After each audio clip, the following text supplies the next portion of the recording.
This is Beyond Species, a podcast exploring issues around speciesism and the struggle to dismantle it.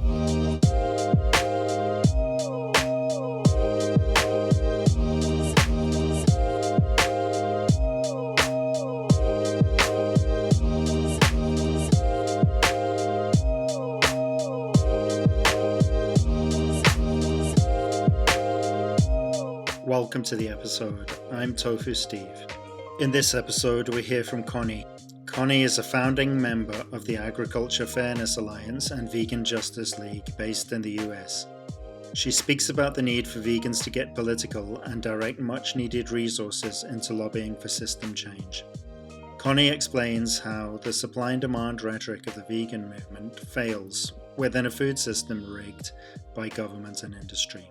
This results in overproduction and stockpiling. Human and non-human animal issues are inextricably linked, and a holistic approach is needed if we want to achieve animal liberation.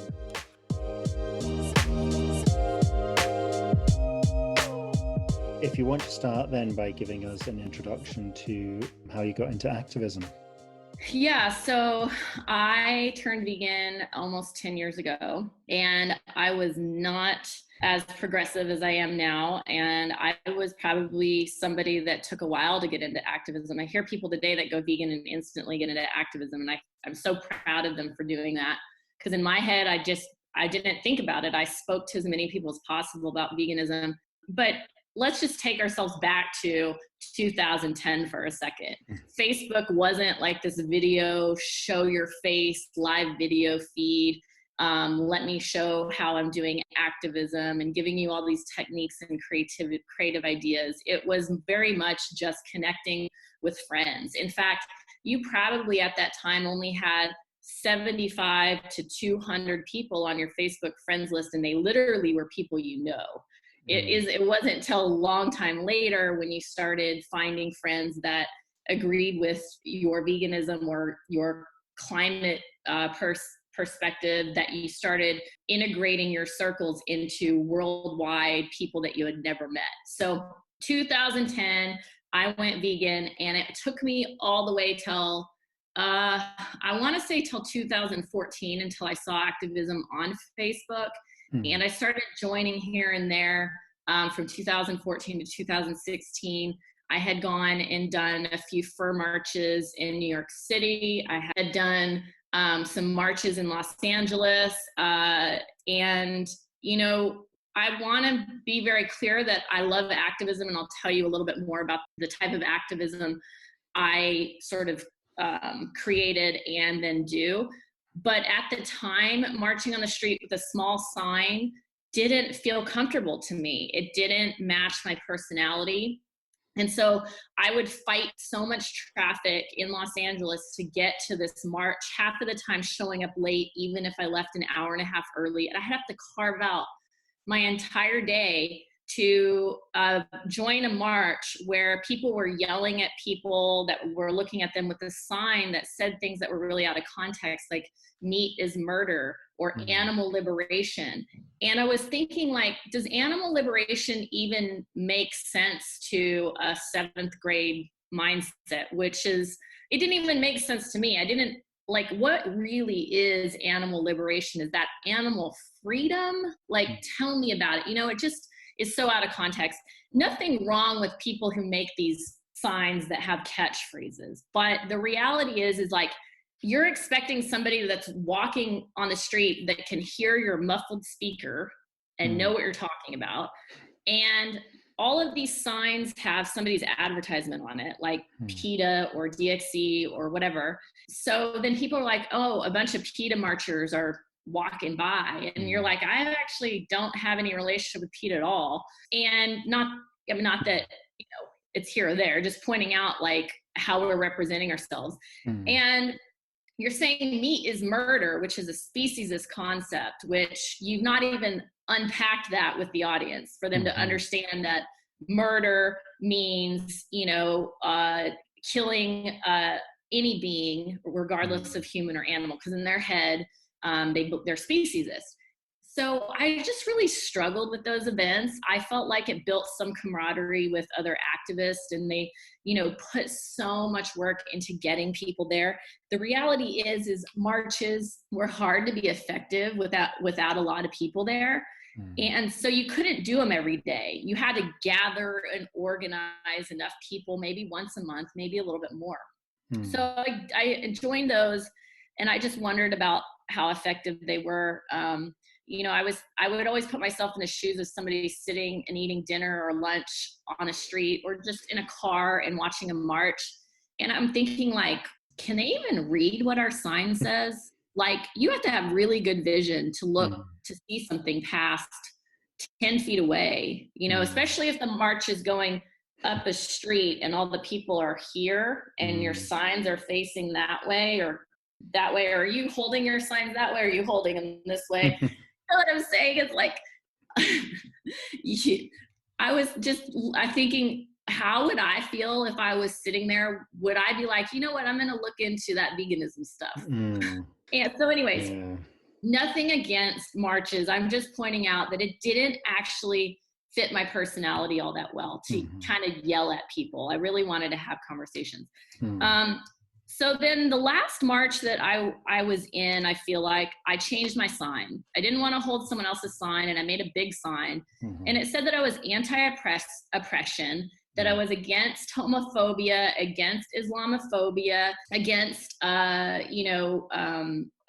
racism of any sort, sexism, and against speciesism and, oppressing and exploiting animals. And it's funny that we think about that so long ago, 2000, I don't know, between 15 and 16, I think. And we bring it all the way till today, and how intersectionality and inclusivity is such a hot topic. Back then, I was already telling people, hey, I'm on your side, regardless of the exploitation and the oppression. And by the way, I'm also vegan. And by the way, I'm anti-oppression to animals. Like, literally, that was what my sign was. So I started activism with that mindset. But again, I was searching for something that was more effective and matched my personality. I was an advertising major in college a long time ago. I think I was in college almost 20 years ago. And advertising back then probably is, the textbook is probably different than it is today. But one of the things that is still true today is that your message has to align with the demographic that you're trying to convince to do what you want to do. And if you have this one message reaches all approach, you're going to have a lot of trouble. You really have to pick a target audience and have a message for that target audience, or you have to diversify your messages for different audiences, for young people, for, parents versus single people, for different ethnicities, things like that. And so I wanted to come up with a way where I could be effective without requiring a ton of people to join my activism. So back in 2016, Trump was elected. Oh, yeah. What a horrible time. Yeah, God, right. Trump was elected, and I saw this article about someone in Atlanta put a giant message on the side of a hotel building, and it said F Trump, but it spelled out F. Yeah. And it was a light, and the light spelled out the message. So it was essentially using shadows and lights. And it said, the article was basically talking about how impactful this form of free speech was, because light isn't vandalism, so it's not against the law. He was on a public sidewalk, so he's not trespassing. And it was saying that the police were having trouble figuring out a way to get him to shut down. And I was like, oh my gosh, that's exactly what we need. That means I could be one person, one set of equipment, have a message that is giant and can be seen by a bunch of people. And I had to figure out how to do it. I was living in LA, dating what somebody outside of LA would probably stereotype about LA. I was dating a guy who was a hip hop video director. And he was this guy that was like driving me nuts because he was rotating women and this and that. And I'm like, you know what? I'm not getting anything from him positive, and I'm not getting any of my needs met, but I'm going to figure out what that light is. So I asked him, even though he drove me nuts, and I said, hey, what is that giant light and how can I figure out how to do it? And he pointed me at this lighting store he uses. It's actually like a big time, movie and video production place. And I went there, and sure enough, they showed me what I needed. And I started doing this activism, and someone coined it as the vegan Batman light, like the bat signal.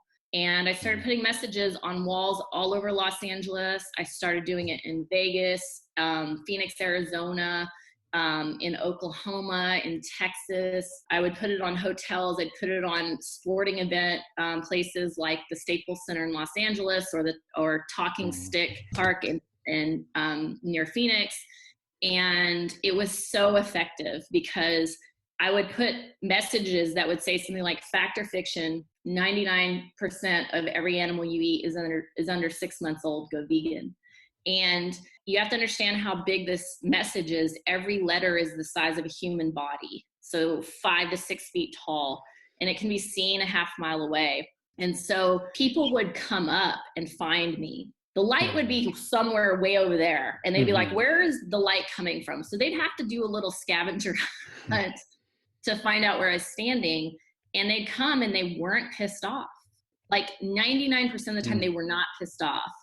They were actually like, is that true? And great conversations happened. So I started doing that 3 or 4 days a week.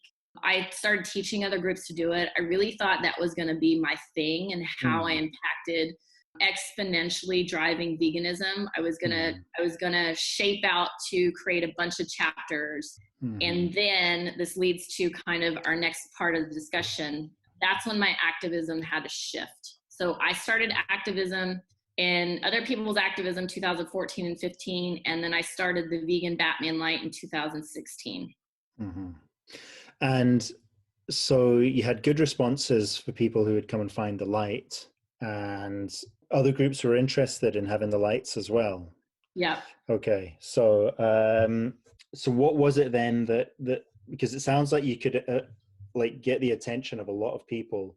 I'm imagining a lot of these cities are quite busy, and like you say, it's a huge light, so a lot of people are going to see these visuals, and also the message is like it's kind of like being taken in passively. So you're not like shouting at people, which is the thing that you didn't think was the right fit for you either, and probably not effective either. So what was the shift then that made you decide you want to move on from the bat light? If I could have replicated myself into 2 people, I completely would still do the Batman light. It is a lot of fun. There are also people that get crazy with you. I've had people try to take my equipment away. I've had almost 80 some odd police interactions. I've had police helicopters, drones.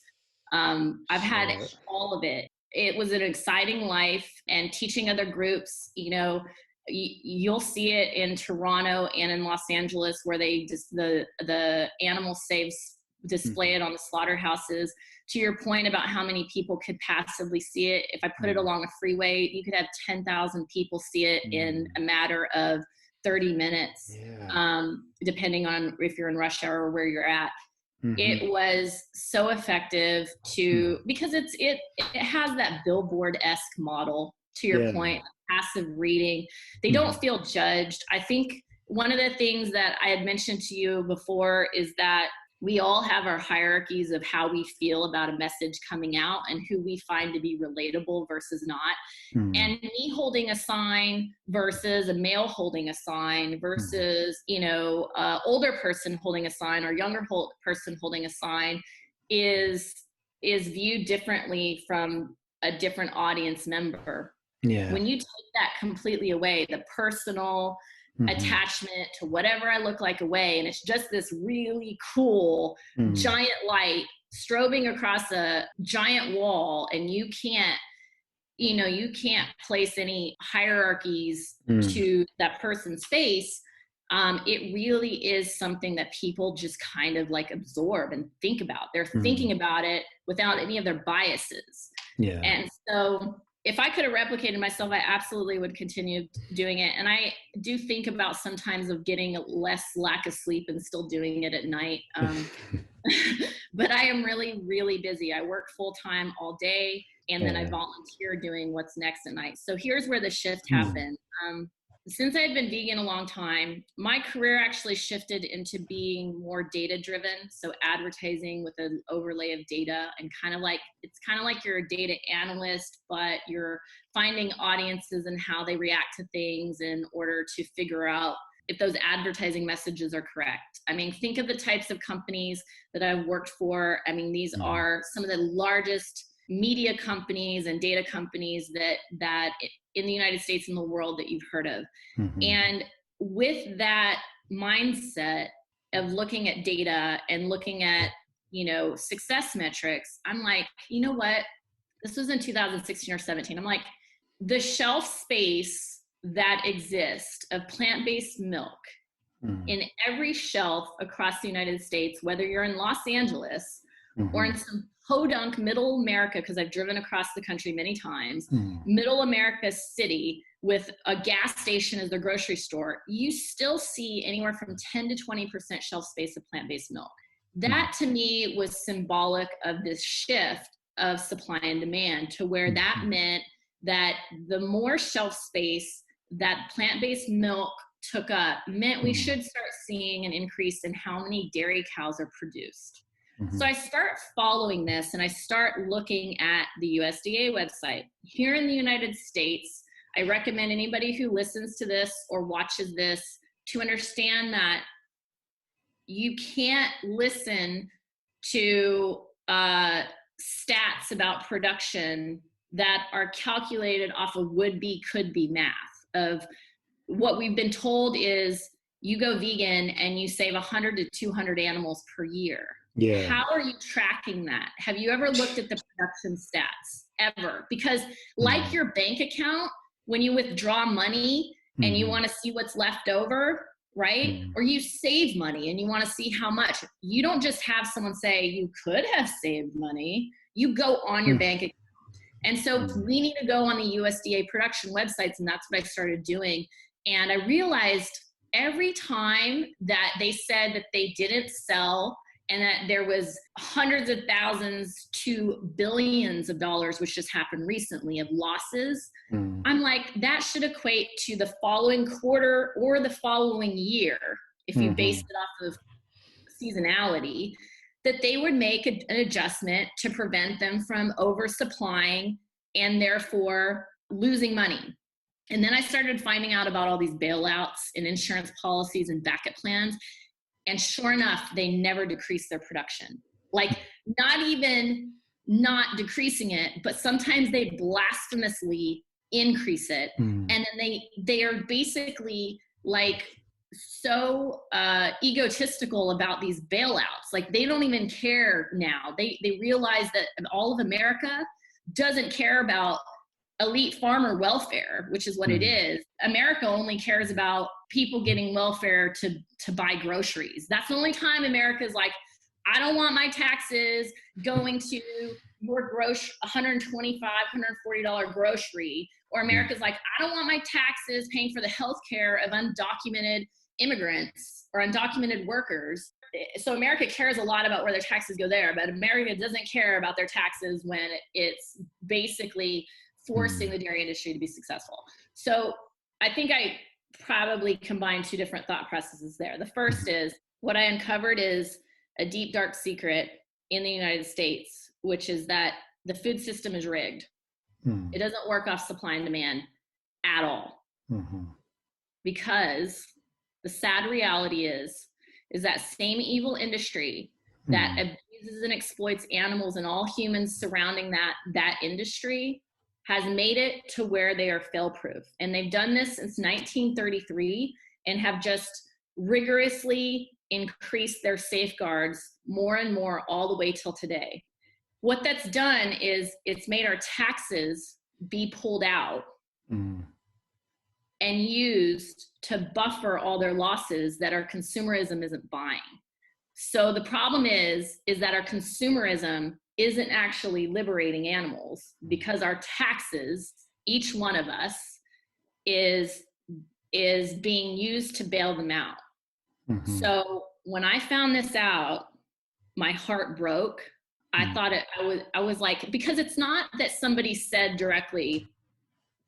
There's several articles you can find that'll say it directly. They'll talk a lot about gaming the system, but they don't triangulate it to what it means to be a vegan in the United States. No one triangulates it to say, hey, vegans, you're getting screwed, because you're not able to liberate animals. You have economists telling us we're getting screwed, not vegans, that we're getting screwed. But nobody triangulated it to say, vegans, your moral philosophy is impossible if you pay taxes.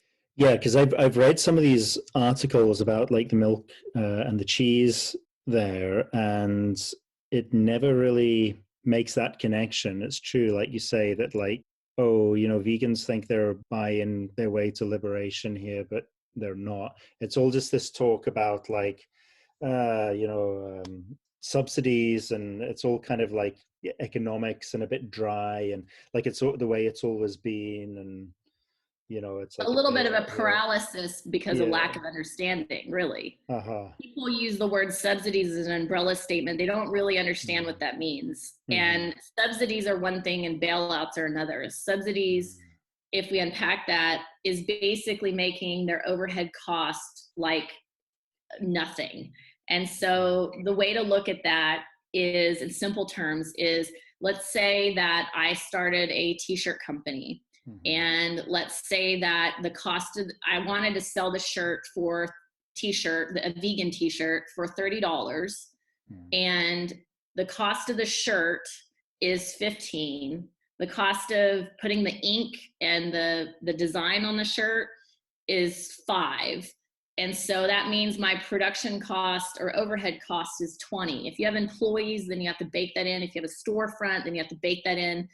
And then a store owner or a product owner or service owner then figures out what cost to set the product at so they can profit and continue to, be successful. Now, the way that the meat and dairy industry works in the United States and most westernized countries is that we pay for all of their production costs, the majority of them. We pay for their land, our taxes do. Those are what subsidies do. They pay for the land, they pay for their water, they pay for the feed, they pay for their gap insurance policies, which is basically what dairy does, which means if they expected a certain price point and they didn't get it, then it's like gap insurance where it pays the difference. It pays for insurance if the animal dies on transport to slaughter, insurance for floods and everything else, fires, you name it. And so our taxes pay for all of their risk, all of their overhead costs, for factory farms mostly, and for mega farms mostly. Small farms, the really small family farms, don't actually get that much help, which is why they're going bankrupt. But their bankruptcies isn't a barometer of saving animals. It's a barometer that the mega farmers have become, that have monopolized and pushed them out. And are getting all of those subsidies. So that's subsidies. Bailouts are in addition to that. Bailouts mean that some market condition didn't allow them to sell and they whined about it. The market condition is always different. It's always something, by the way. Like it literally is always something. And then they beg for a bailout, and like clockwork, because they have so much political power here, they get the bailout. They got $28 billion last year, and they don't have to pay it back. And not only that, but the $28 billion, as if that wasn't enough, they then overproduce again this year. And the same thing is happening. And Trump tweeted that he's going to give, don't worry, farmers, I'm gonna release another giant bailout. And that's our taxes, bailing them out of their losses. And not to mention, economist articles last year said that we overpaid them so much that it was one of the most profitable years ever. So all those animals that didn't sell get put in a stockpile or just milk gets dumped left and right. You can find articles if your users want to look. Pennsylvania and the Northeast specifically continuously dump out milk. And so they created these new programs that hopefully will start distributing it to the poor. But nonetheless, in the United States, we have a stockpile that is so big that the current news said there is not enough storage space left at all for meat and dairy. So we don't even have enough storage space. It was in 2018, 4 to 4.5 billion pounds of unsold meat and dairy. For them to say they don't even have enough storage space, I don't doubt it's 5 to 6 billion pounds. That is 250 million unsold animals at least. In fact, I found an article that said there was a 12% rise in the chicken stockpile, which equates to 957 million pounds of chicken. If some people say that the poundage per chicken is 4 pounds, and some people say it's 6. Mm-hmm. If it's 6 pounds, that means 159 million chickens. It's actually 159.666, which is 160 million chickens increased since last year. So, yep. Yeah. If that is 4-pound chicken, it's 239 million. So, I mean, think of how, like I said, and that's just chicken. There's an 11% increase in pork of what's stockpiled.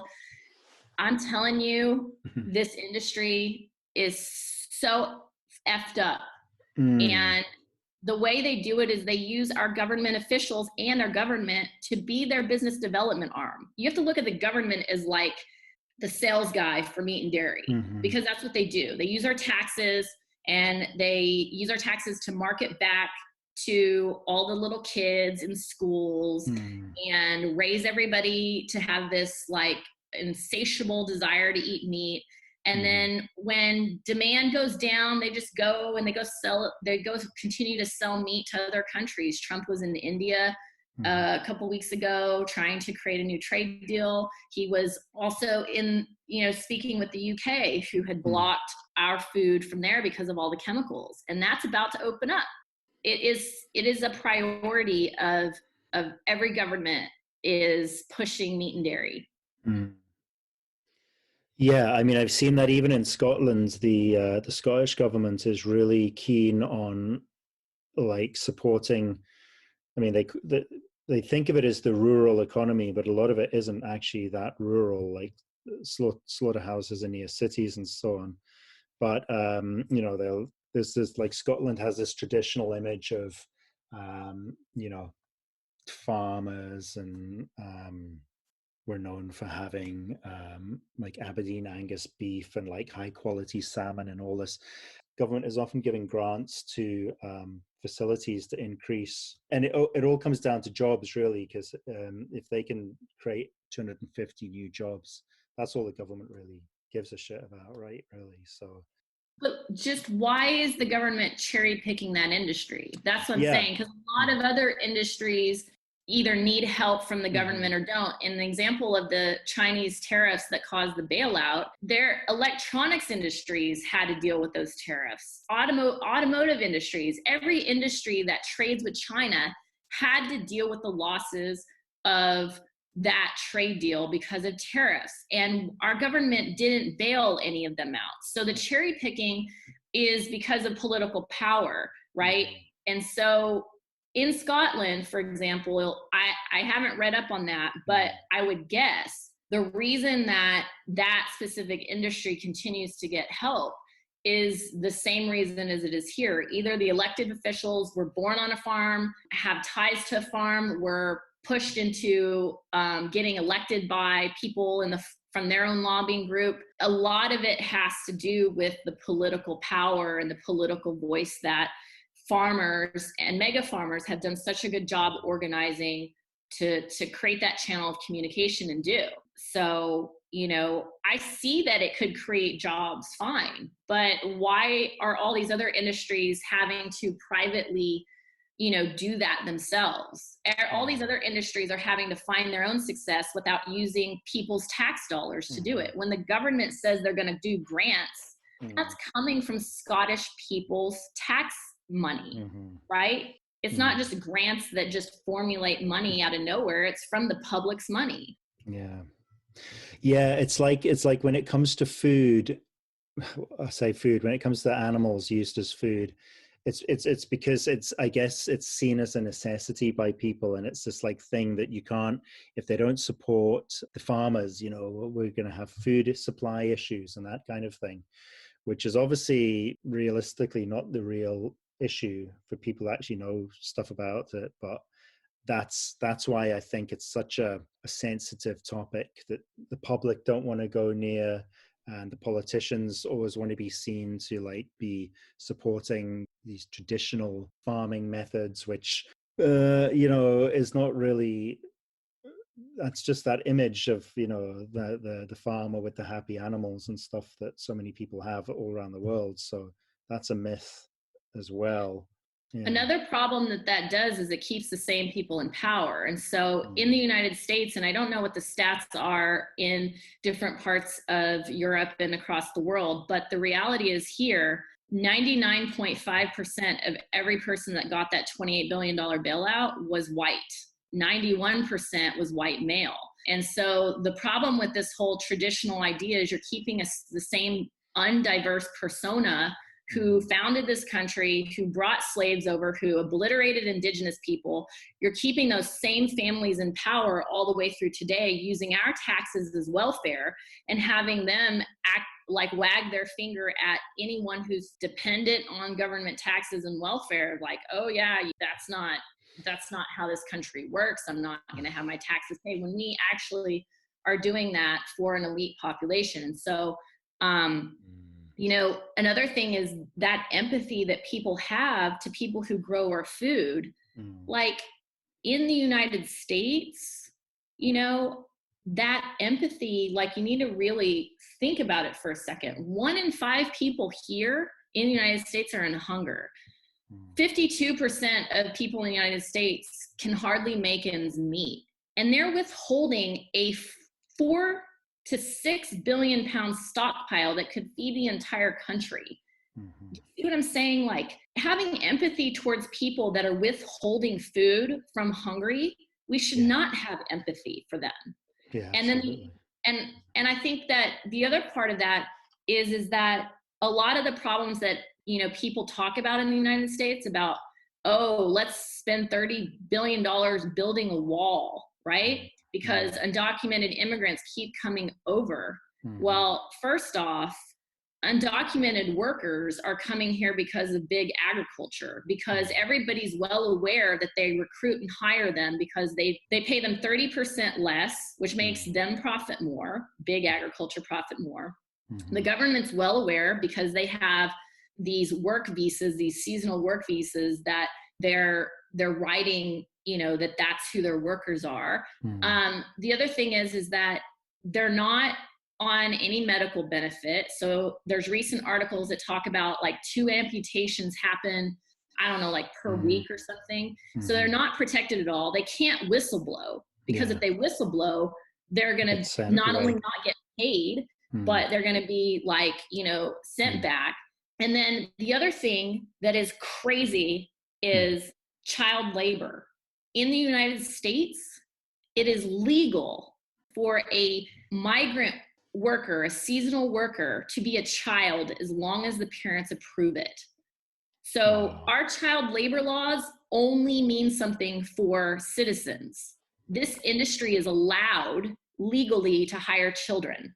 So we have empathy towards like some of the cruelest people, not just to animals, but to other humans and to the environment that exist. And we need to stop.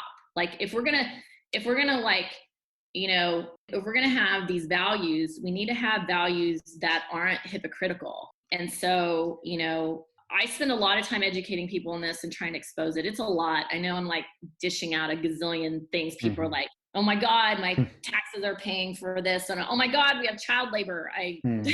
There's just so much that this Yeah. industry does. So, what's the solution then? Because obviously, it sounds like it's highly complex, and the meat industry's really got their claws in. What's that species? They've really got their fingers in deep into the whole kind of political establishment, and it sounds like then that the farmers are actually the elite. How do we go about fixing this situation? Well, first off, food is political, and everybody in our movement needs to get on the same page with that. The problem is that right now, too many people in this movement say that it's not, and they're leading us in the absolute wrong direction. And I don't know why they keep doing it. I don't know if they're afraid of politics. I don't know if, that they're just not like understanding how to measure success, you know? I mean, measuring success based on how many fast food restaurants there are with vegan options, measuring success on how many vegans you meet, measuring success on how many people join your activism, that is how many vegans there are. That isn't how many animals that were saved. And so we have to get everybody on the same page of that. Otherwise, we are never going to save or liberate any animals. Right now, in the current food system, literally, we are making plant-based companies mega freaking rich, and not one animal is being saved unless you do open rescue. And so that's the first part. The second part is lobbying. Lobbying is the solution for a lot of this, because food is political, and you have to have a good channel of communication to communicate to these politicians that are either pushing new agriculture laws or ushering them over, because not all of them are in bed with agriculture. Some of them who aren't are just taking their information because dun dun dun, big agriculture has a bunch of lobbyists. Those lobbyists are in DC all the time. Those lobbyists are courting and creating relationships with politicians. You will literally see, if you wanted to, Trump standing with the cowboys from the Farm Bureau, which is their big lobby, right behind him all the time in these cowboy hats, shaking hands, high-fiving each other. Trump has that hat that across the world you've seen that says "Make America Great Again." It's red. He also has, and find these videos, they're so awful to see, a green hat that says "Make farmers or farming great again." And in that conference, he's like, this is when he announced that 28 billion bailout. He's literally tossing this hat to the audience like he's like making it rain with money, which is our taxpayer money, our vegans' hard-earned money that's going to make this industry completely successful. So I shifted from activism to educating and talking about this any chance that I get. And I founded a lobbying group. I wanted to find one that existed already that was attacking this federally, and I found a bunch of great ones that were statewide that were changing these laws, or changing laws. There was a national one. It's a plant-based association. It's an org that helps plant-based companies with a lot of the battles that they have, which right now I feel like they're drowning in definitions across states of, can you use the word milk? Can you use the word meat? And that stuff's expensive, because think of how, a plant-based company literally has to change their packaging state by state. So they're working on that. You have health orgs like PCRM who's working on the health angle. So I was hoping there already was one that was working specifically with presence in DC to reduce that stockpile and to change laws that were basically making that happen. And since there wasn't one, I founded one. Am I a lobbyist? No. I'm acting as a quarterback. And I knew that if I paralyzed myself because I wasn't a lobbyist, that this issue would just keep going on forever. And so I knew that all I needed to do was to partner with a professional career lobbyist who lived it and breathed it and knew what was going on, so that that we could do this. I co-founded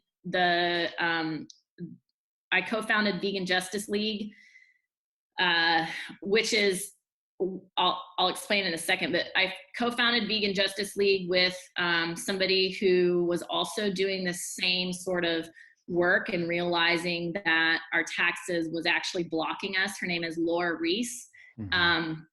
She is American born but lives in Italy, and so she has a really great perspective. She does a lot of activism, but she also knows that this is really the new course that vegans have to take. So first we went vegan, then we became activists. Now we must lobby to liberate animals. And we after a year, we celebrated because we actually hired the lobbyist through all of the communication, but we have to scale. The truth is one lobbyist is great for that one piece of legislation, but we need a team, and I need your help and your audience's help to do that, because I don't have enough friends on my friends list to tell this story and to get them to donate. Your donation is like a membership. It's the same playbook as the agriculture industry does. They take small amounts from all of their mega farmers, and then they combine that, and that's how they hire a bunch of lobbyists. We have way more vegans. We're over double the size vegans than how many mega farmers there are. We're at least 3%. They are at 1.5%. We absolutely can do this. Not everybody has to dish out a lot of money. It's just an imperative to be a member. And understand that you don't have to understand politics. The lobbying group, we try to help you with that. I'm not a politics pro. I'm not a lawyer. I'm really just trying to gather and get normal, non-political vegans to realize what the problem is, what the solution is, and energize us in a way that asks us the question, how bad do we want to liberate animals? Do we want it bad enough that we're going to figure out and get political? And so that's where things are at. Yeah, because I mean, you'll probably be frustrated, as a lot of people are, that in the vegan movement, there are so many kind of YouTube or social media celebrities who receive, I mean, they make their livings and good livings off donations. And they're also, a lot of them, funded by other kind of like venture capitalist companies and so on, and sponsored by plant-based companies. And a lot of money goes their way because vegans think, well, these people are out there making these videos, they're creating vegans, supply and demand, this is the best and quickest way to achieve this. And actually what you're saying is you're desperate for money to be able to scale up this lobbying approach, because that's where the real change is going to happen, because the supply and demand thing isn't working in this rigged system. So we need to get vegans to wake up and realize that, you know, that people spend as well 10-15 pounds on like a fancy burger and some chips at a restaurant and stuff, and that could be their membership money per month. That could just, you know, you're absolutely right. It doesn't take a whole lot. It just takes people to make this connection. If you think about a veg fest, for example, you have anywhere from 3,000 to 10,000 people that show up. Everybody spent probably $5 in some form of transportation, whether it's gas or whether it is, public transportation to and from. Some people are going to spend money on food there, anywhere from $7 to $40 on food, and whatever's relative to pounds there. One veg fest, I don't want people to not go have fun and have veg fest, but one veg fest of 10,000 people, spending $5 or $10 is a full-time lobbyist for a year.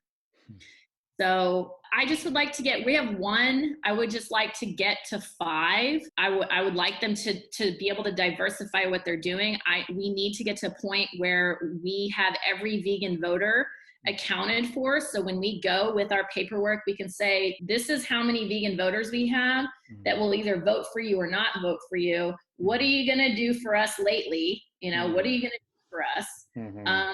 So that, we possess that political power. Imagine, like, I don't know if you've been watching the the Democratic side elections over here in the United States. But we're in a situation where big agriculture gets pandered to by every candidate, whether it's Trump or Bernie. They're so socially opposite on the people side, but they're exactly the same in the agriculture side. And we have to get rid of that. We have to start negotiating better with these candidates. And we need to, you see disruptors going to their conferences and putting, up signs, and that's great. But we have to tell them what our demands are. Like, it's too easy for Bernie to ignore you if every vegan's already voting for him.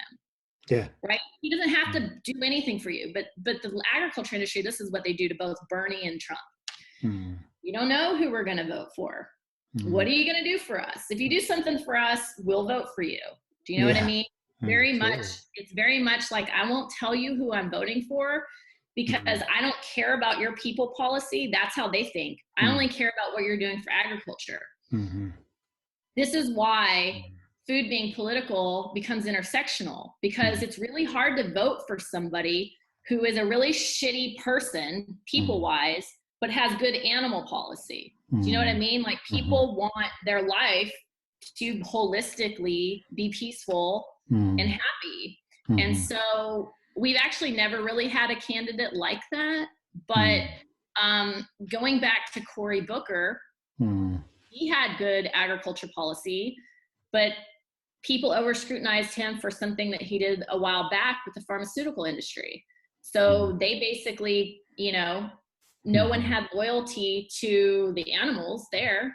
You see all of the American vegans saying, I don't care about that one thing he did before, because all I care about is people policy, or all I care about is animal policy. Animal right? policies, yeah. Right. So when it comes to politicians, we are speciesist all the time. All the time. People want their universal health care. People want their free education. They also want animal liberation. But how does that play into how they vote?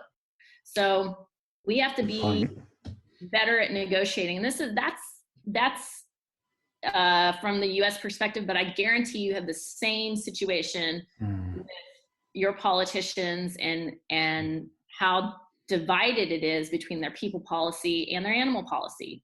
But the advice I leave you with there is, you very well need to know what every candidate's agriculture policy is. You have to.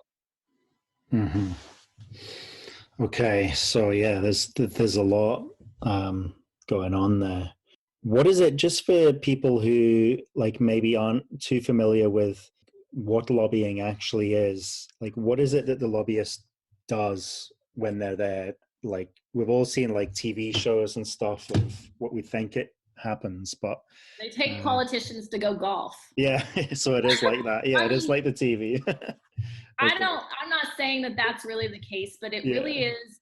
It is similar to how businesses create relationships with each other when they want to sell something to that business. They're courting them. They're creating niceties. But at the same time, you're also creating demands, because if you have a good voter pool and you say, hey, listen, I can get you voted in again, because a politician, once they're elected, all they're doing from that point until the next election is figuring out how to get elected again.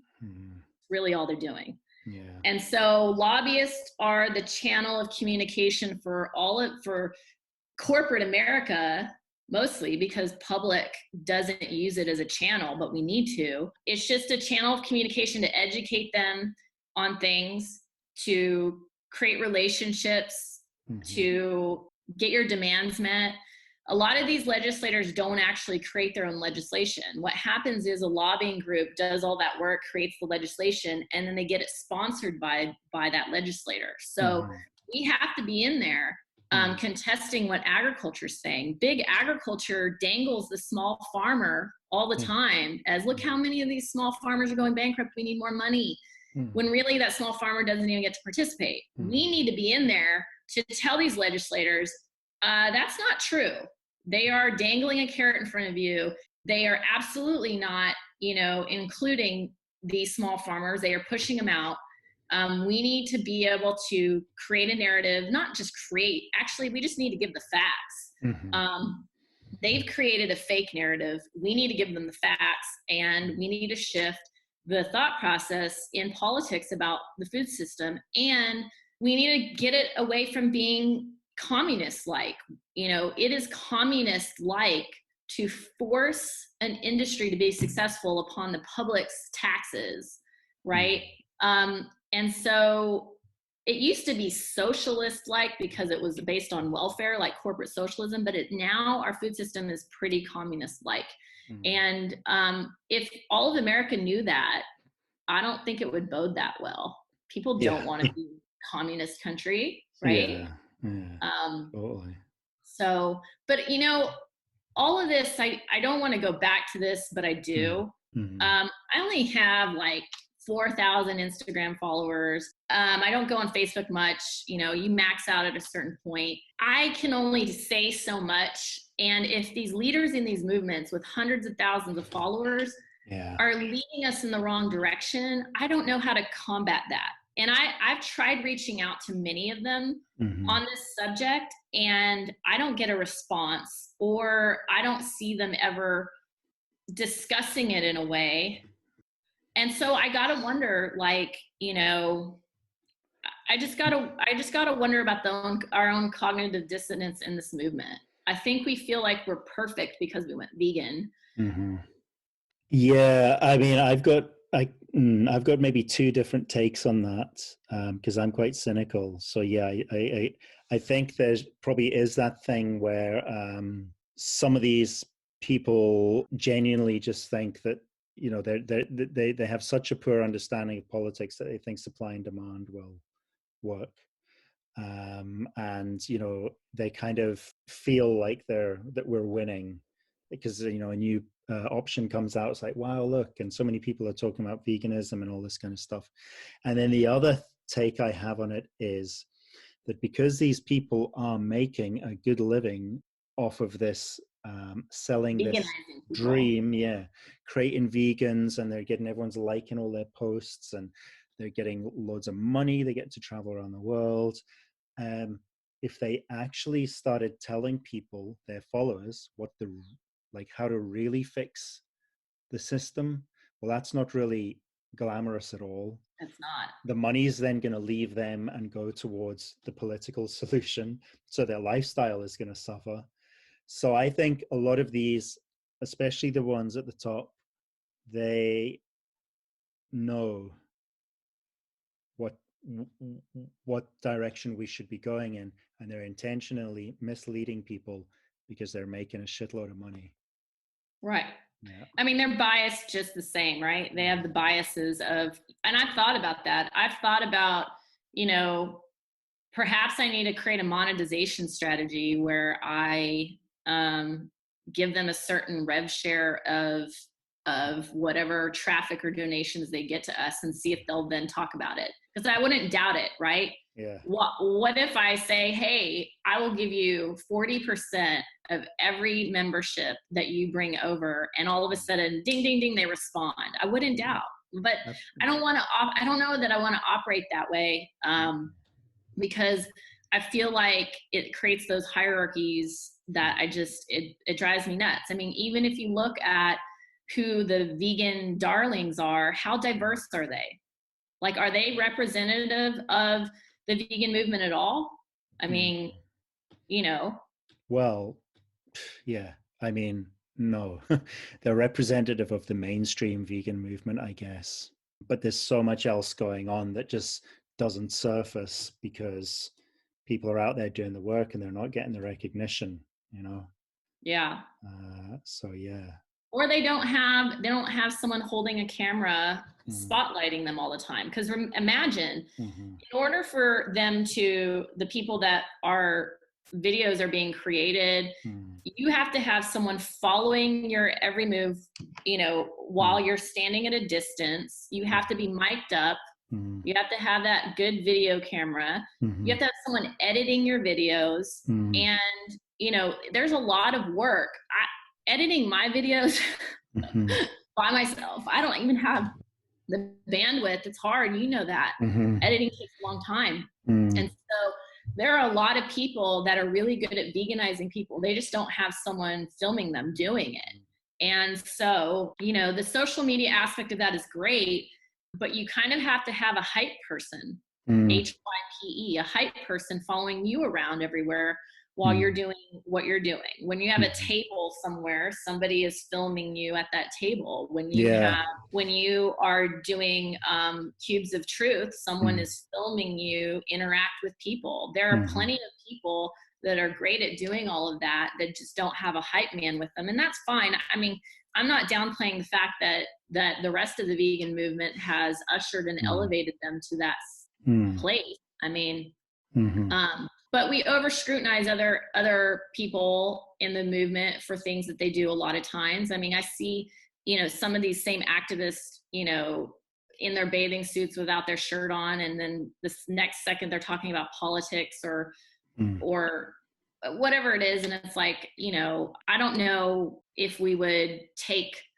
a female seriously if, she was traveling the world and then showing up at a vacation spot in her bikini and then the next day talking about politics. Does that make sense? Like, would we still take her seriously? I don't know. Yeah, I know what you mean. Yeah, there's a huge problem just with this whole celebrity culture that these people at the top are the voice of the movement, but what are they really saying? Because they're not really saying anything that is going to be taken seriously by the people who need to. Well, they're not driving animal liberation. Yeah, they're not actually driving animal liberation. No. I have a full-time job, and I've come across this. I would just feel like that if they do this as a living all day, every day, they should absolutely be all over the USDA website or the equivalent in whatever country. You know what I mean? And the other part of that is that their ideas of social justice, a lot of times people act like they know what the ingredients of social justice are. They know the social ingredients, but they completely rip apart the justice part, which is that all of these social justice movements in the past had a very strong lobbying arm. In fact, the lobbying arm is what they all joined, and then they marched together for the most part. And so I just, a lot of people talk about nonviolence and Martin Luther King and all these different, aspects Gandhi. of social justice and Gandhi. Yeah. But they don't relate it to the justice part, which is a legal and law part, which is why laws changed. Laws didn't change because somebody in the White House saw you marching out with a sign. The laws changed because you created political relationship. And so we are in a movement.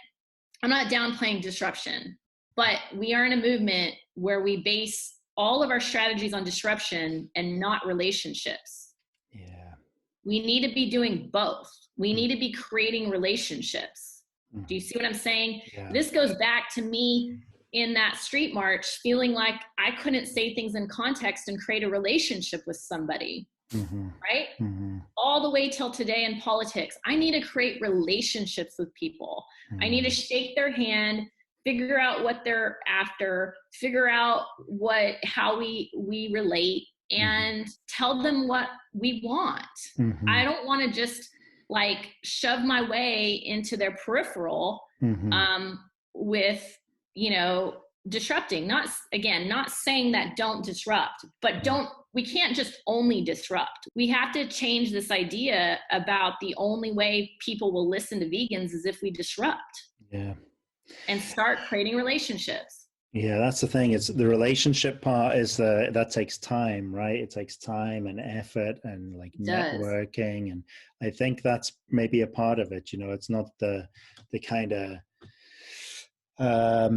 the part that gets you attention is, having arguments with people in the street and, getting dairy farmers shouting at you and all this kind of clickbait culture stuff. It's just like, that's what's become the trend really in the movement, I think.